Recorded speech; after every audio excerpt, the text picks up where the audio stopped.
Hey everyone, welcome to CLAT point and let's start आज का हमारा द हिंदू न्यूज डिस्कशन। दो article आज बहुत इंपॉर्टेंट डिस्कस करने। पहला तो कोसोवो एंड सर्बिया की जो क्राइसिस चल रही है, और दूसरा आर्टिकल हम जो डिस्कस करेंगे वो करेंगे अभी रिसेंटली ईरान ने एक नई मिसाइल बनाई है उसके बारे में। ठीक है, तो चलिए फिर बिना समय गवाए आगे बढ़ते हैं, शुरू करते हैं हमारे आज के सेशन को।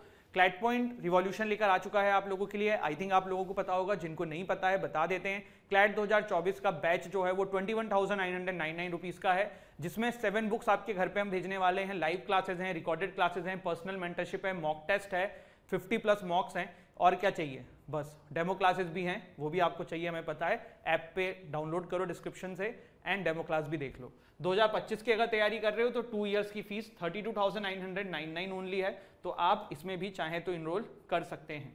ठीक है, चलिए बढ़ते हैं आगे, शुरू करते हैं डिस्कशन को।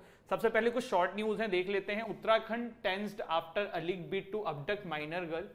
देखो यहाँ पे हुआ क्या है, उत्तराखंड के अंदर ना 2 बंदे थे, एक जो भी नाम हो, नाम हम नहीं पता है, एक हिंदू था एक मुस्लिम था। ये मैं हिंदू मुस्लिम क्यों कह रहा हूँ, क्योंकि अभी ना इस पे पॉलिटिक्स भी हो रही है उस उत्तराखंड के अंदर, इसीलिए आपको जानना जरूरी है।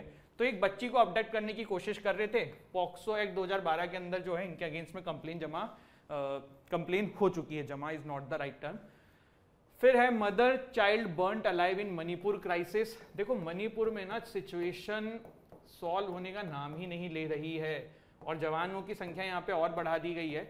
इससे एक चीज समझ में आती है कि मणिपुर क्राइसिस ने एक इंपॉर्टेंट आर्टिकल है आप लोगों के एग्जाम्स के लिए, चाहे क्लैट हो चाहे एनएलसैट हो, तो आप लोगों को इसके बारे में पता होना चाहिए। मैंने ऑलरेडी कराया हुआ है, नोट्स को उसको रिवाइज कर लेना। ऐसे टाइम पे देखो कैसे पढ़ा जाता है, जैसा भी ये न्यूज़ है, वीडियो पॉज करो, थोड़ा सा रिमाइंड करने की कोशिश करो कि हाँ कौन सी 2 कम्युनिटी थी, क्या था मामला, एक्सेट्रा एक्सेट्रा।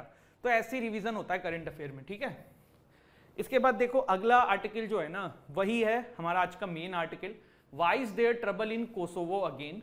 ये आर्टिकल जो है ना ये सर्बिया कोसोवो कॉन्फ्लिक्ट के ऊपर है। ठीक है, किस चीज के ऊपर है, सर्बिया कोसोवो कॉन्फ्लिक्ट। पहले तो देखो इसको ना हम 360 डिग्री समझने वाले हैं। ठीक है, पूरा पहले मैप समझेंगे, कहाँ पे ये स्थित है, क्या है कहानी, फिर हम इस टेक्स्ट वाले पेज में जो आया है ना वो देखेंगे। अभी क्या आया है ये अपन बाद में देखते हैं। पहले जो है ना हम समझने की कोशिश करते हैं कि ये सर्बिया और कोसोवो की जो क्राइसिस है ये आखिर में है क्या। ठीक है, आज की डेट में कोसोवो को वर्ल्ड की कितनी कंट्रीज एज ए कंट्री मानती हैं, पहले ये देख लो। तो आप ये मैप देखोगे, इसमें जितना भी ये ग्रीन ग्रीन पोर्शन है ना वो कोसोवो को एज ए कंट्री मानती। ठीक है, ये बात ध्यान रखिएगा, ये जितनी ग्रीन ग्रीन पार्ट हैं ये सारे विश्व के पार्ट जो हैं वो कोसोवो को एज ए कंट्री मानते हैं। लेकिन आप देखोगे कि अपना प्यारा भारत इन ग्रीन पार्ट में नहीं है। दैट मीन्स भारत जो है ना वो कोसोवो को कंट्री नहीं मानता है। कोसोवो का है क्यों इतना अभी न्यूज में है, आप ज्योग्राफिकल लोकेशन जब देखोगे ना, let me put a map, ये देखो आपका पड़ता है कोसोवो। ठीक है, ये जो रेड वाला पोर्शन है, और वहीं आप देखिए ये है सर्बिया। जस्ट अ सेकेंड, ये देखिए उसी के बगल में क्या है, सर्बिया। ये किसके पास में है, रशिया के पास में है। अब मैं आपको पहले एक बात बताता हूं, सर्बिया के अंदर ना एक जो पॉपुलेशन है वो क्रिश्चियन पॉपुलेशन है। कोसोवो के अंदर जो पॉपुलेशन है ये मुस्लिम पॉपुलेशन है। Serbia is close to Russia, while Kosovo के पीछे यूएस का पूरा सपोर्ट है। कोसोवो देखो 2008 से पहले ना सर्बिया का पार्ट होता था। 2008 के अंदर यूएस ने जबरदस्ती कोसोवो को एक नई कंट्री बनवा दिया, और उसके बाद जो यूएस के एलाइज हैं मोस्टली वो कोसोवो को एज ए कंट्री मानते हैं, बट जो रशिया के साथ वाले हैं वो कोसोवो को एज ए कंट्री नहीं मानते हैं, क्योंकि सर्बिया आज भी कहता है Kosovo is integral part of our. पर ये क्यों हुआ, कैसे कोसोवो और सर्बिया के बीच में कॉन्फ्लिक्ट था, क्या इनकी हिस्ट्री थी, सब समझने की कोशिश अब करते हैं। ठीक है, तो मैंने आपको बताया 95% के आसपास संख्या जो है कोसोवो के अंदर वो मुस्लिम है, सर्बिया के अंदर 95-98% जो है वो आपके क्रिश्चियंस हैं। ठीक है, चलिए अब अपन पहले थोड़ा सा इस चीज को समझते हैं। मैंने जैसे कि आपको बताया रशिया के जो एलाइज हैं वो इसको एज ए कंट्री एक्सेप्ट नहीं करते हैं, जैसे कि कौन हो गया, इंडिया। मैप ही खोलते हैं ना, वहां पे आपको समझ में आएगा। जैसे कि हो गया इंडिया, चाइना, ठीक है, इधर अफ्रीका, तो ब्रिक्स कंट्रीज जो है ना मोस्टली वो नहीं मानती हैं कोसोवो को एज ए कंट्री। ठीक है, क्यों नहीं मानती हैं? क्योंकि Russia is also our integral partner, बहुत ही अच्छे रिलेशन रहे हैं। तो ये है। दूसरा देखो यहाँ पे कहानी क्या है ना, मैं इनकी हिस्ट्री पे आऊंगा, उससे पहले आपको बताता हूँ। कुछ दिन पहले एक न्यूज में आई थी बात कि कोसोवो इज नॉट कश्मीर, ऐसा कोसोवो ने कहा था, और कहा था कि भैया आप हमें एज ए कंट्री मान लो। देखो हुआ क्या है, कोसोवो के साथ हुआ ये कि भाई मुस्लिम कम्युनिटी कहीं पे इकट्ठा हुई है, उसको किसी ने एक नई कंट्री बनवा दी। ठीक है, वो किसी कौन है? यूएस है। ठीक है, अब अगर ये पहली बार हुआ है तो क्या ऐसा फिर नहीं हो सकता है कल को भैया कोई चाइना में जो उलगर मुस्लिम्स रहते हैं वो एक जगह इकट्ठा हो जाएं और कहें कि नहीं भैया हमें एक नई कंट्री बनानी है, यूएस जाके उनको एक कंट्री बनवा दे। आपका सर्बिया में भी ऐसा होता है। सर्बिया में एक जगह है, ये स्वीडन में, सर्बिया बोल रहा हूं, स्वीडन में एक जगह है माल्मो। आपको अगर इस्लामोफोबिया इन स्वीडन पता हो, मैंने जो आर्टिकल समझाया था उसमें मैंने बताया था कि यहाँ पे मुस्लिम कम्युनिटी भी रहती है। तो ये जो माल्मो वाला रीजन है ना, यहाँ पे सबसे ज्यादा मुस्लिम लोग रहते हैं स्वीडन में। तो कल को वो डिमांड करेंगे भैया हमें एक अलग कंट्री बनना है। तो इंडिया को भी यही है कि कल को कश्मीर के लिए पाकिस्तान इस तरीके की बोलेगा, और इसीलिए पाकिस्तान कोसोवो को सपोर्ट भी करता है। तो ये एक बड़ा लॉजिक है जिसके पीछे जो है इंडिया कोसोवो को ऐसे कंट्री एक्सेप्ट नहीं करता है। तो अब ये बात हुई। अब थोड़ा सा आप ना सर्बिया की हिस्ट्री समझो कि क्या हुआ था सर्बिया में, कैसे कोसोवो सर्बिया एक दूसरे के साथ आए, फिर क्या प्रॉब्लम हुई। देखो जैसे आपने ऑटोमन एम्पायर का नाम सुना है, आपने जर्मन एम्पायर का नाम सुना है, ठीक है, उसी तरीके से एक आपका है क्या, सर्बियन एम्पायर। क्या नाम है इसका? Serbian empire. ये 12th सेंचुरी में था। कब था? 12th सेंचुरी के अंदर। ठीक, अब सर्बियन एम्पायर भी बहुत पावरफुल था, लेकिन Serbian empire and Ottoman empire में युद्ध हुआ। देखो ऑटोमन एम्पायर भी उस समय बहुत ताकतवर होकर उभर रहा था। आज की डेट में ऑटोमन एम्पायर ऐसा कुछ है नहीं, ये भी विखंडित हो गया था, अलग अलग हो गए थे। टर्की जो है ना वो आप कह सकते हो कि लीड था ऑटोमन एम्पायर में। तो 1389 29 जून एक हुई थी इपिक बैटल ऑफ कोसोवो, उसमें ऑटोमन एम्पायर का सर्बियन एम्पायर के ऊपर जीत हो गया था। अब समझने की कोशिश करते हैं, ऑटोमन एम्पायर क्या था? मुस्लिम कम्युनिटी रहते थे ज्यादा, वहां पे ज्यादा मुस्लिम लोग थे, और उस समय जो सर्बियन एम्पायर था उसमें ज्यादा कौन थे? क्रिश्चियंस थे। यहां से सारी प्रॉब्लम शुरू हुई। जब ऑटोमन ने सर्बियन एम्पायर को जीत लिया इन एपिक बैटल ऑफ कोसोवो, उसके बाद ऑटोमन एम्पायर ना कन्वर्जन करने लगा। जो कोसोवो की जो एरिया था वहां पे ज्यादातर आपने देखा कि लोगों को कन्वर्ट कराने की कोशिश करी गई। जिजिया टैक्स लगाया जाने लगा रिलीजियस बेसिस पे, जो मुस्लिम्स के अलावा जो और वहां पे रिलीजन रहते थे उनके ऊपर जिजिया टैक्स लगाने शुरू किए गए। और कोसोवो की आप कहोगे कि सर इतनी ज्यादा संख्या को कैसे चेंज कर दिया, तो देखो बहुत ज्यादा जनसंख्या नहीं है कोसोवो के अंदर, आज भी 20 लाख के आसपास है, तब तो और कम होंगी। ठीक है, तो ये वाली चीज थी। बट ऐसा नहीं हुआ कि यहां पे ना सर्बियन एम्पायर ने वापसी करी। देखो जब कोसोवो सर्बिया अलग अलग हो गए, ऑटोमन एम्पायर में चीजें हो गई, तो कोसोवो का कल्चर पूरा अलग हो गया। मतलब आपने देखा कि ये मुस्लिम इंक्लाइंड हो गया, वहीं सर्बिया जो है वो क्रिश्चियन इंक्लाइंड था पूरा का पूरा। But after certain period of time 500 years बाद सर्बियन लोगों को ये लगा कि भाई हमारी कोई चीज हमसे छीन ली गई है, हमें इसको वापस लेना है। और 1912 में बाल्कन वॉर हुआ था, जिसमें सर्बिया ने रिगेन कर लिया था control of Kosovo from the Turkey, क्योंकि उस समय ऑटोमन एम्पायर नहीं था, टर्की बचा था, जो कि ट्रीटी ऑफ लंदन 1913 के बाद रिकॉग्नाइज कर लिया गया था कि it is in part of Serbia.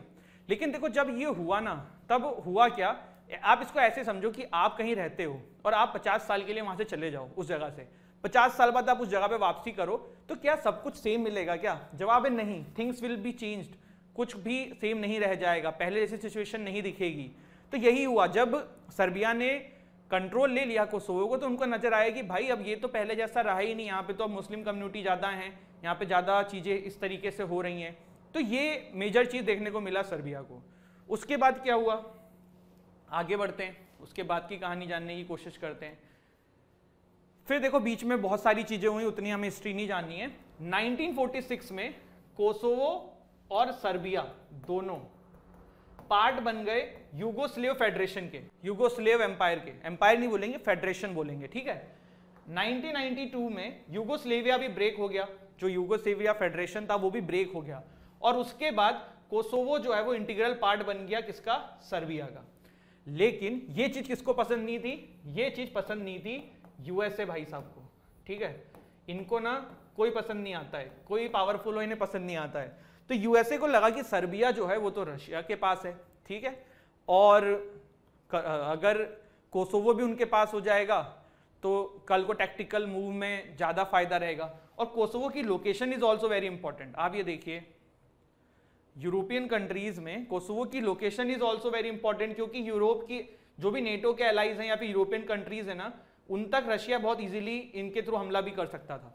तो रशिया ने, यूएसए ने कोसोवो को भिड़ाया अगेंस्ट किसके, सर्बियन लोगों के, सर्बियन गवर्नमेंट के, और काफी सारी बॉम्बार्टमेंट और बहुत सारी चीजें करी, युद्ध मतलब सप्लाई करने लगे हथियार और इस तरीके की चीजें। और देन 2008 में यूएस से, मतलब पहले तो देखो सर्बिया ने अटैक करने की भी कोशिश करी, रोकने की भी कोशिश करी, बट इन दी एंड फिर उनको घटने टेकने पड़े और यूएस ने कोसोवो को एक अलग ही इंडिपेंडेंट कंट्री की तरह घोषित कर दिया।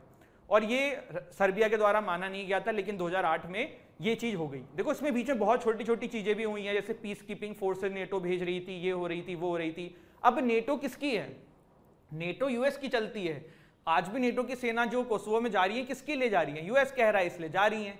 नेटो में सबसे ज्यादा फंडिंग भी यूएस करता है, तो इस तरीके से यूएस यहाँ पे चीजें कर रहा है। Kosovo is not part of NATO, but peace keeping missions में लोग भेज सकते हैं नेटो के फोर्सेस, तो वही यहाँ पे किया जाता है। तो यहाँ पे देखा आपने कि 2008 के अंदर जो है वो फिर कोसोवो को एज ए इंडिपेंडेंट कंट्री की तरह घोषित कर दिया गया, ठीक है। तो ये हमने इतनी चीज जानी, आपको अभी तक पूरी कहानी समझ में आ गई होगी कि हुआ क्या है। 2008 तक की कहानी समझ में आ गई। इसके बाद देखो 2008 के बाद ना चीजें सही नहीं है। सर्बिया इज नॉट एक्सेप्टिंग कि Kosovo is an independent country, but US के एलाइज इज एक्सेप्टिंग कि भैया जो है Kosovo is an independent country. But BRICS and जो कुछ और सेंट्रल एशियन कंट्रीज हैं जो रशिया की क्लोज हैं, they are not ready to accept कि भैया Kosovo is an another country. देखो इंडिया और कोसोवो में ना बीच में एक प्रॉब्लम भी हो गई थी कि भारत जो है ना इंटरनेशनल इवेंट्स में इनके जो प्लेयर्स होते हैं, खिलाड़ी होते हैं, उन्हें पार्टिसिपेट नहीं करने देता है। भारत इसलिए नहीं करता क्योंकि हम पासपोर्ट ही नहीं मानते हैं कोसोवो का इंडिपेंडेंट नेशन का। तो फिर कोसोवो डिमांड कर रहा था कि इंडिया में कोई भी इंटरनेशनल स्पोर्ट्स इवेंट नहीं होने चाहिए। तो ये भी एक क्राइसिस बीच में क्या पैदा हुई थी, ठीक है। अब ये देखो यहाँ पे एक टर्म यूज हुई है कि ये बाल्कन रीजन में पड़ता है कोसोवो एंड सर्बिया। वैसे मैंने कुछ दिन पहले ही बताया था बाल्कन रीजन क्या है। ये देखो कोसोवो और ये सर्बिया दोनों बाल्कन रीजन में है। What is Balkan reason? तो ये ज्योग्राफिकल टर्म है 10 सोवरेन स्टेट्स की, जैसे कि कौन कौन है, Albania, Bosnia Herzegovina, Bulgaria, Croatia, Kosovo, Macedonia, Montenegro, Romania, Serbia and Slovenia. आप में से किसी के दिमाग में भी एक क्वेश्चन आ रहा होगा कि सर यूएसए तो क्रिश्चियन मेजॉरिटी कंट्री है, सर्बिया भी क्रिश्चियन मेजॉरिटी कंट्री है, तो यूएस को इसको सपोर्ट करना चाहिए, वो क्यों एक मुस्लिम मेजॉरिटी कंट्री को सपोर्ट कर रहा है, या फिर मुस्लिम मेजॉरिटी एक जो एंटिटी बनी है कोसोवो इसको सपोर्ट कर रहा है। देखो इंटरनेशनल जियोपॉलिटिक्स ना ऐसे नहीं चलती है। वहां पे ना कोई भी रिलीजन के बेसिस पे डिसीजंस नहीं लेता है। जो कंट्रीज रिलीजन के बेसिस पे डिसीजंस लेते हैं इंटरनेशनल पॉलिटिक्स में बर्बाद हो जाते हैं। आपके सामने एग्जांपल है पाकिस्तान का। पाकिस्तान इंडिया के साथ अपने रिश्ते अच्छे नहीं कर रहा है, जबकि पाकिस्तान को पता है कि इंडिया के साथ रिश्ते अच्छे करेगा, उसी का ट्रेड व्यापार उसी के लिए अच्छा है, उसकी इकोनॉमी के लिए अच्छा है। वहीं टर्की को देखो, उसके रिलीजियस डिसबिलीव्स हो सकते हैं पर वो इजराइल के साथ प्रॉपर ट्रेड करता है, व्यापार करता है, सारी चीजें करता है। ऑल्दो इजराइल के ऊपर कितने आरोप लगते हैं कि मुस्लिम कम्युनिटी का कितना ये करता है, एक्सप्लॉयटेशन करता है पैलेस्टीन में, लेकिन तब भी टर्की अपने रिलेशन मेंटेन रखता है। Turkey is also Muslim country. तो प्रॉब्लम क्या होती है ना, पाकिस्तान के अंदर जो है वो जो आईएसआई आर्मी इन सबका जो पकड़ है ना, उसके वजह से चीजें ऐसी होती हैं। तो ये मामला है, ठीक है। अब प्रेजेंट कंटेक्स्ट क्या है? प्रेजेंट कंटेक्स्ट ये है कि अभी ना कुछ समय पहले म्युनिसिपल कॉर्पोरेशन के कुछ इलेक्शंस हुए थे। अब जो भी ये बोलते हैं म्युनिसिपैलिटीज या जेवेट वॉटएवर, उसमें ना कुछ क्राइसिस हुई, मतलब उसमें थोड़ा सा झड़प हो गया दो विचारधाराओं के बीच में। माइनॉरिटीज जो हैं वहाँ पे, जो मेजॉरिटीज हैं कोसोवो के अंदर। और ये एक बार की बात नहीं है, 2008 से आप इनका इतिहास उठा के देखोगे ना, पता नहीं कितनी बार ये लड़ाइयाँ हुई हैं अलग अलग चीज़ों को लेके, छोटी छोटी चीज़ों को लेके। और ये एग्जाम में नहीं आएगा कि क्या क्या क्राइसिस हुई है अभी या क्या प्रॉब्लम है। आएगा जो अभी हमने पूरा बैकग्राउंड समझा है कि ये पूरा मामला क्या है, क्यों ये चीज़ यहाँ तक पहुँची है, उससे रिलेटेड सारी चीज़ें आपको पता होनी चाहिए। अब मेरा आप लोगों से क्विज का क्वेश्चन है, वो ये है कि कोसोवो की करेंसी बताओ मुझे, और साथ ही साथ आपकी सर्बिया की भी। नहीं पता हो गूगल करके लिख लेना, साथ में नोट्स में भी डाल देना, ठीक है। अगर पैराग्राफ बेस्ड क्वेश्चन आते हैं और इन पे आएगा तो एक क्वेश्चन तो बन ही सकता है करेंसी वाला भी, ठीक है, अपने को पता होना चाहिए। तो ये क्लियर हुआ सभी को, हमने पूरा कहानी समझी कोसोवो सर्बिया क्या मामला है। पहले जो है कोसोवो पार्ट था सर्बिया का, यूएस ने कैप्चर करने की कोशिश करी, यूएस ने कोसोवो को पंप किया, पूरा सपोर्ट किया कि तुम नई कंट्री बना लो, 2008 में कंट्री बन गई। उसके बाद से ये क्लैशेस चलते हैं। पहले भी हमने पूरा हिस्ट्री समझ ली कि कैसे सर्बियन एम्पायर था, फिर ऑटोमन एम्पायर ने कैप्चर कर लिया कोसोवो को, फिर जो कोसोवो था पहले क्रिश्चियन मेजोरिटी था लेकिन फिर बाद में क्रिश्चियन माइनॉरिटी हो गया, वहाँ पे मुस्लिम ज़्यादा आ गए क्योंकि ऑटोमन एम्पायर था, कन्वर्जन्स हुए, जिजिया टैक्स लगा, बहुत सारी चीज़ें हुई। उसके बाद वापस जब सर्बिया उसको कैप्चर कर लेता है तब देखता है कि चीज़ें वैसी नहीं रही हैं, बट देन वो सी के अंडर में था। यूगोस्लाविया भी बीच में आता है, फिर यूगोस्लाविया जब ब्रेक डाउन हो जाता है तब अगेन जो कोसोवो था वो सर्बिया के पास चला जाता है, एंड लास्ट में हमने सारी चीज़ें देख ही ली है, ठीक है। चलिए, तो ये था ये पूरा आर्टिकल, एंड आई होप आपको समझ में आया हो। इसके बाद देखो अगला आर्टिकल जो है ना, ईरान ने एक नई हाइपरसोनिक मिसाइल अभी सामने रखी है जिसकी डिस्टेंस कवर करने की शक्ति जो है ना वो हो जाएगी कितनी, 1400 किलोमीटर। क्या है ये, इंपॉर्टेंट है, नोट कर लेना, hypersonic missile. What is hypersonic missile यार, जल्दी बताओ, सोचो। साउंड की स्पीड से 15 टाइम्स इसकी स्पीड ज्यादा रहेगी, ठीक है। हाइपरसोनिक भी यही होता है, शायद 4 टाइम्स या 8 टाइम्स होता है, बट इसकी जो स्पीड है, जो ये मिसाइल इन्होंने अभी नई बनाई है, इसकी स्पीड जो है वो साउंड की स्पीड से 15 टाइम्स ज्यादा रहने वाली है, ठीक है। मेन इनका टारगेट दिखाने का है कि भैया यूएस अब तुम बचोगे नहीं, तुम तक हमारी रेंज पहुंच चुकी है। इसका इन्होंने नाम क्या रखा है, इसका इन्होंने नाम रखा है फतह,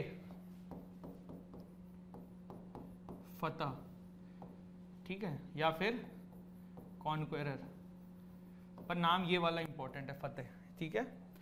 और ये कौन से टर्म है, फतह कौन सा टर्म है, ये एक फारसी वर्ड है, ठीक। This is it. ये भी बोला है ईरान ने इसके पीछे कि भैया ये जो है रेंज पकड़ नहीं पाएगा कोई इसे जल्दी। क्यों नहीं पकड़ पाएगा, क्योंकि ये सुपरसोनिक मिसाइल है। आप लोगों को याद हो तो मैंने आपको ना ballistic missiles and cruise missiles में डिफरेंस बताया था। ये supersonic missile is also an type of cruise missile, इतना डिटेल में नहीं जाएंगे, पर बेसिक डिफरेंस आपको पता होना चाहिए कि supersonic missile is also like cruise missile. Ballistic missile क्या होती है, मैंने आपको देखो पहले भी बताया हुआ है कि बैलिस्टिक मिसाइल ना पैराबोला स्ट्रक्चर में जाती है, और जो क्रूज मिसाइल है, सुपरसोनिक मिसाइल है ना, वो पहले हवा में जाएंगी, फिर कुछ इस तरीके से जाएंगी, इसमें थोड़ा बहुत टेरिटरी ऊपर नीचे होगा, फिर टारगेट पे लग जाएंगी। अब जैसे यहाँ पे कोई रडार है तो इसके रेंज में जल्दी कौन पकड़ में आएगा, देखो आप अभी समझ जाओगे। जैसे ये रडार है तो इसका रेंज ये है, तो पहले पकड़ में ये आ जाएगी, पर ये क्योंकि अर्थ के ऑर्बिट मतलब अर्थ के सरफेस से कम हाइट पे जाती हैं, तो इसलिए इनको रडार कैप्चर नहीं कर पाते हैं। तो ये सुपरसोनिक मिसाइल भी कुछ इस तरीके से ही रहेंगी। और इसमें देखो ये इस पर्टिकुलर मिसाइल का एक और फीचर है कि भैया ये ट्रेजेक्ट्री भी चेंज करेगी, मतलब इसमें भी ट्रेजेक्ट्री थोड़ी बहुत चेंज कर सकती है और फिर टारगेट को हिट कर सकती है, ठीक है। बैलिस्टिक मिसाइल की ट्रेजेक्ट्री ये रहेगी। अब एक और मेरा क्वेश्चन है, एक में ना रॉकेट इंजन यूज होता है और एक में जेट इंजन यूज होता है। कमेंट सेक्शन में बताओ कि बैलिस्टिक मिसाइल में रॉकेट इंजन होता है कि जेट इंजन यूज होता है, तो ऑटोमेटिकली आप सामने वाले का तो समझ ही जाओगे कि क्या यूज होता है, ठीक है। तो I hope you have find this video and session useful. हमने पहले तो ईरान की नई मिसाइल के बारे में जाना, फतह इसका नाम है, ठीक है, हाइपरसोनिक क्रूज मिसाइल है, सारी चीज़ें हैं। एक थोड़ा सा ये इस पे कर लेना कि फतह बनाई किसने है, इसको भी करंट अफेयर अपने नोट्स में डाल देना। फिर हमने पूरा ये क्राइसिस समझा है कि क्या मामला चल रहा है कोसोवो एंड सर्बिया के बीच में, पूरा डिटेल समझा, पूरा इतिहास समझा, सारी चीज़ समझी। And I hope you have find this video useful. If you really find this video useful, don't forget to like, share, subscribe the channel. हंसते रहो, मुस्कुराते रहो, पढ़ाई करते रहो। जय हिंद, जय भारत।